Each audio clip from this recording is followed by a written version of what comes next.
Hello प्यारे विद्यार्थियों, जय श्री राम। आज के अपना क्लास स्टार्ट कर रहे हैं। अपना जो टॉपिक था वो था मृदा पीएच का महत्व। और मृदा पीएच का महत्व पिछले 3 दिन से चल रहा है। सबसे पहले अपन ने मृदा पीएच के महत्व में पढ़ा था पोषक तत्वों की प्राप्यता। पोषक तत्वों की प्राप्यता के बाद में आया था इसका पौधों पर प्रभाव। किस पे आया था? पौधों पर प्रभाव। तो पोषक तत्वों की प्राप्यता पढ़ ली थी, पौधों पर प्रभाव पढ़ लिया था। पौधों के साथ साथ फसलों का भी प्रभाव देखा था अपन ने कि किस प्रकार की फसलें जो है। तो क्या देखा था कि पोषक तत्व जो थे, कुछ पीएच ऐसी है जिसमें किसी पोषक तत्व की प्राप्यता बढ़ रही है तो कुछ पीएच पे प्राप्यता क्या हो जाएगी, घट जाएगी। उसके बाद था पौधों पे फसलों पे प्रभाव। पौधों पे और फसलों पे प्रभाव में था कि कुछ फसलें जो थी ना, जैसे आलू की फसल है, चाय की फसल है, ये अम्लीय पीएच में ढंग से होती है। बाकी अधिकांश के लिए क्या चाहिए, उदासीन या लगभग क्षारीय, उदासीन या हल्का क्षारीय माध्यम। इसके अलावा एक प्रभाव अपन ने पढ़ा था सूक्ष्म जीवों की क्रियाशीलता पर प्रभाव। और सूक्ष्म जीवों की क्रियाशीलता भी है ना, कवकों को छोड़ दिया जाए तो बाकी जो सूक्ष्म जीव है उनकी क्रियाशीलता भी क्या होती है, लगभग उदासीन और हल्की क्षारीय मृदा में होती है। आज जो प्रभाव पड़ेंगे वो पड़ेंगे पादप रोगों पर प्रभाव। ठीक है ना। तो नेक्स्ट नंबर 4 है शायद 4 नंबर बिंदु, मृदा पीएच का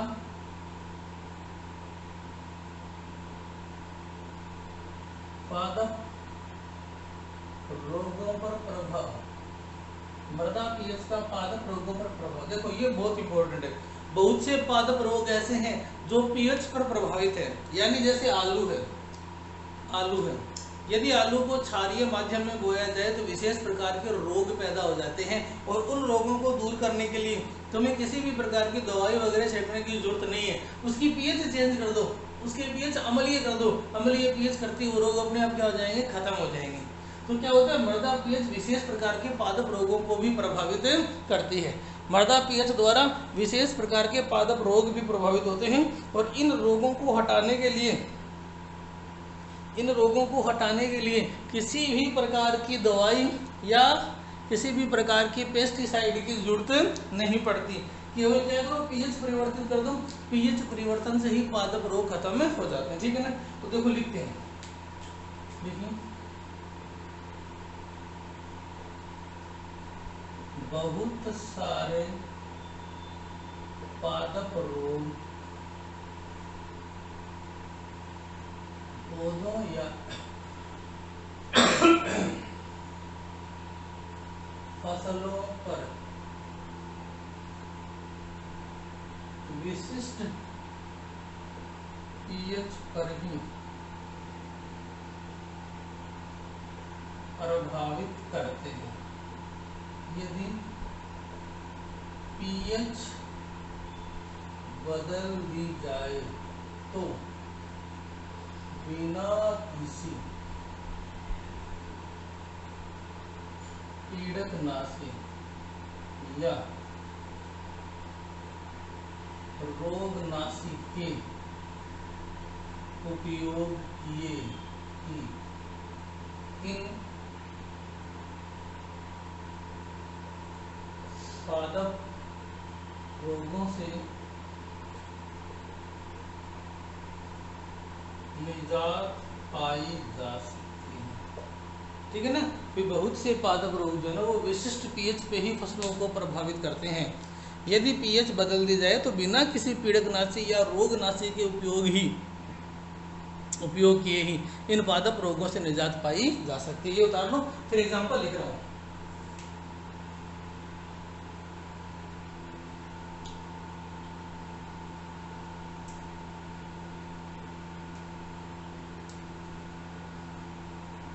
बता लो, उसके बाद एग्जांपल लिखूंगा। वो एग्जांपल बताएंगे कि हाँ जी इस पीएच पे ये रोग हो रहा था, ये पीएच बदल दो, अपने आप रोग क्या हो जाएगा, सही हो जाएगा।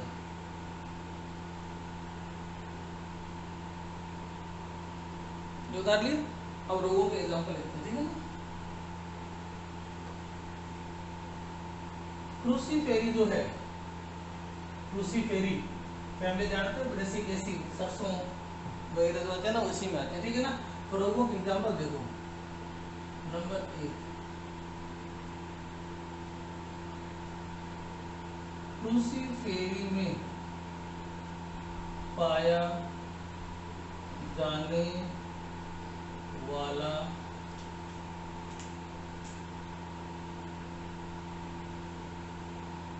फिंगर एवं टो रोग।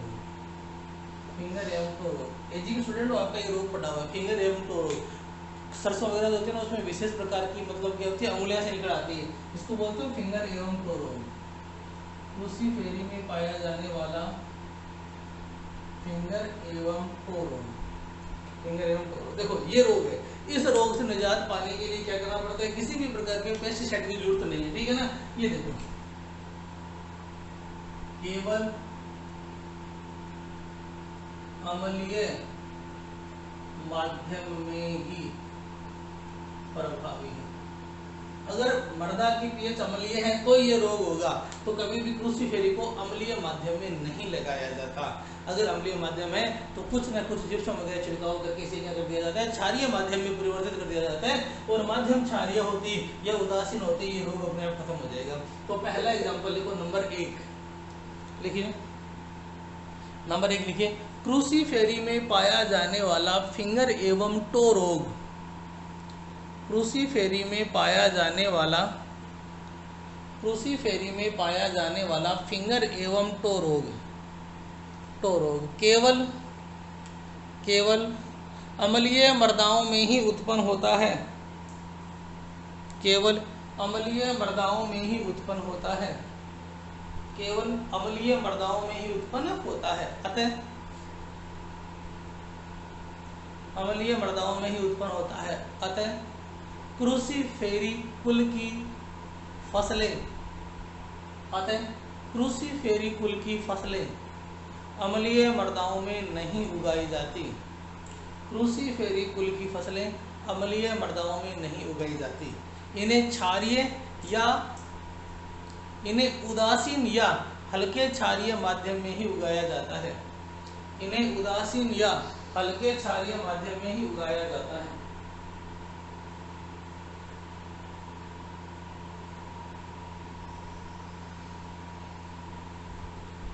पहला हो गया। दूसरा देखो, एक आलू का चर्म रोग है,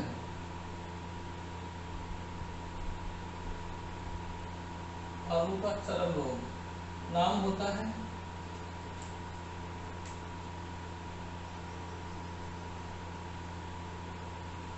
पोटैटो स्कैब।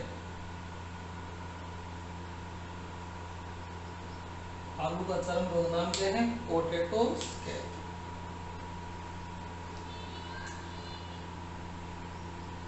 केवल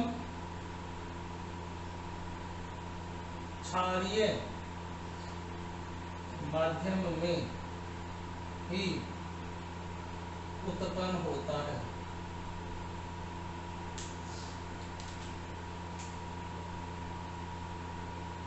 आलू हमेशा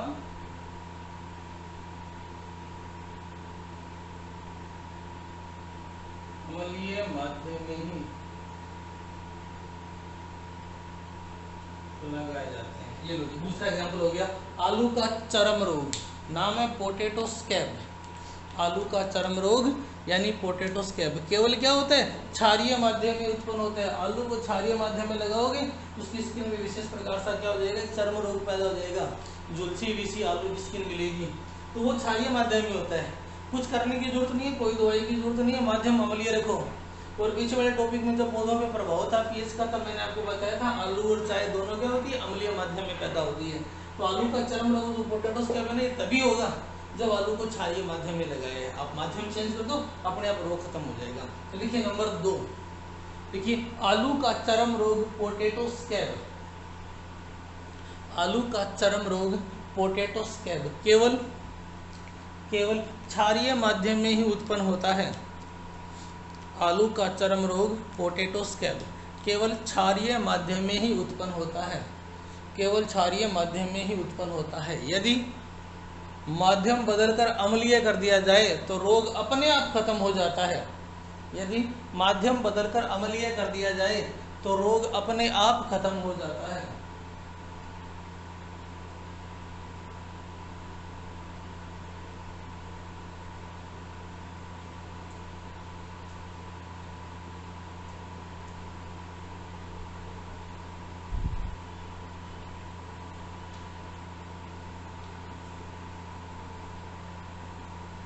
हो गया। अब नंबर 3 देखो, तीसरा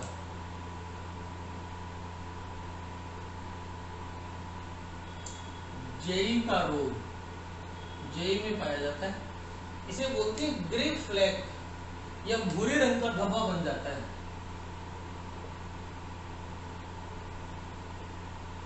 ग्रे फ्लैग या भूरा धब्बा। देखो ये जो रोग है ये पैदा होता है एमएन की कमी के कारण। एमएन की कमी के कारण देखो पीएच का क्या प्रभाव हो गया, तो ध्यान रखो यदि कोई फसल एमएन की कमी दर्शा रही है तो एमएन की कमी केवल उदासीन माध्यम में ही प्रदर्शित की जाती है, अम्लीय और क्षारीय माध्यम में इस प्रकार की कमी प्रदर्शित नहीं की जाती। तो ये रोग जो है ना ये केवल क्या होगा, जेई का ग्रे फ्लैग या भूरा धब्बा रोग केवल उदासीन माध्यम में ही उत्पन्न होता है, केवल उदासीन माध्यम में ही उत्पन्न होता है। अब इसमें आप दोनों काम कर सकते हो, पीएच कम या ज्यादा करके रोग से मुक्ति पाई जा सकती है, या तो एमएन का छिड़काव कर दो वरना पीएच कम या ज्यादा कर दो, इसके प्रभाव उत्पन्न नहीं होंगे। ये तीसरा हो गया जेई का ग्रे फ्लैक्स रोग या भूरा धब्बा रोग। तो लिखिए नंबर 3, लिखिए जेई में पाया जाने वाला ग्रे फ्लैग या भूरा धब्बा रोग, जेई में पाया जाने वाला ग्रे फ्लैग या भूरा धब्बा रोग, ग्रे फ्लैग या भूरा धब्बा रोग एमएन की कमी के कारण उत्पन्न होता है। एमएन की कमी के कारण उत्पन्न होता है। ग्रे फ्लैग या भूरा धब्बा रोग एमएन की कमी के कारण उत्पन्न होता है, जो केवल उदासीन माध्यम में ही, जो केवल उदासीन माध्यम में ही दिखाई देता है, जो केवल उदासीन माध्यम में ही दिखाई देता है। इससे मुक्ति पाने के लिए एमएन का छिड़काव कर सकते हैं या पीएच कम या ज्यादा करके, इससे मुक्ति पाने के लिए एमएन का छिड़काव कर सकते हैं या पीएच कम या ज्यादा करके रोग से मुक्ति पाई जा सकती है।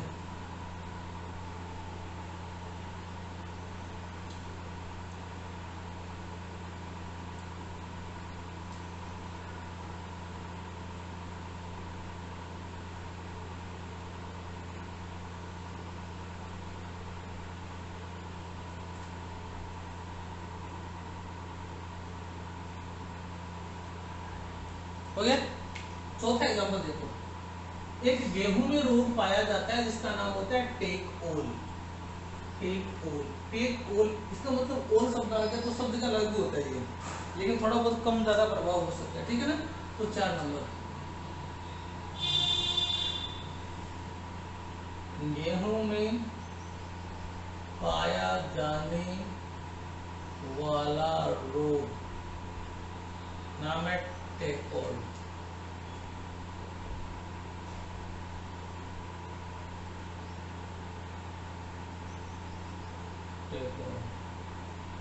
अब देखो ये जो रोग है ये कवकों द्वारा होता है,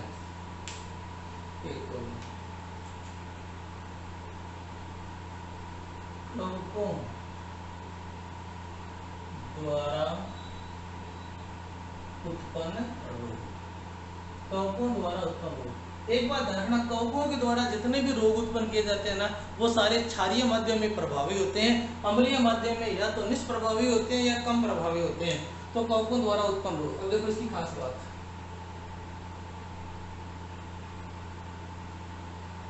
क्षारीय माध्यम में इसका बहुत अधिक प्रभाव पड़ता है, जबकि अम्लीय माध्यम में कम प्रभावी, इसीलिए अम्लीय मृदाओं में गेहूं ज्यादा पाया जाता है। ठीक है ना। तो ये चौथा हो गया टेक ओल रोग, गेहूं में पाया जाने वाला टेक ओल रोग। तो लिखिए नंबर 4, लिखिए गेहूं में पाया जाने वाला टेकोल रोग, टेकोल, गेहूं में पाया जाने वाला टेकोल रोग, गेहूं में पाया जाने वाला टेकोल रोग कवकों द्वारा उत्पन्न किया जाता है, कवकों द्वारा उत्पन्न किया जाता है। गेहूं में पाया जाने वाला टेकोल रोग कवकों द्वारा उत्पन्न किया जाता है, जो अम्लीय माध्यम की तुलना में, जो अम्लीय माध्यम की तुलना में हल्के क्षारीय माध्यम में, अम्लीय माध्यम की तुलना में हल्के क्षारीय माध्यम में बहुत अधिक प्रभावी होता है, अम्लीय माध्यम की तुलना में हल्के क्षारीय माध्यम में बहुत अधिक प्रभावी होता है। अतः गेहूं की बुआई अम्लीय माध्यम या अम्लीय पीएच वाली मृदाओं में ही की जाती है। अतः गेहूं की बुआई अम्लीय माध्यम या अम्लीय पीएच वाली मृदाओं में ही की जाती है। इस प्रकार अपन 4-5 रोग देखें। ये रोगों के निजात के लिए किसी भी प्रकार की कोई पेस्टिसाइड या रोगनाशी की जरूरत नहीं है, सिर्फ पीएच बदल दो, पीएच बदलते ही अपने आप क्या जाते हैं, खत्म हो जाते हैं। ठीक है ना। तो ये हो गया आपका मृदा पीएच का पादप रोगों पर प्रभाव। ठीक है ना। अब नेक्स्ट जो पॉइंट है वो है मृदा पीएच का भौतिक अवस्थाओं पर प्रभाव, यानी कौन सी पीएच की भौतिक अवस्था सुदृढ़ होगी, कौन सी पीएच की भौतिक अवस्था क्या होगी, खराब। तो ये चीजें अपन पढ़ेंगे नेक्स्ट क्लास में। ठीक है ना। आज के लिए इतना ही। ओके।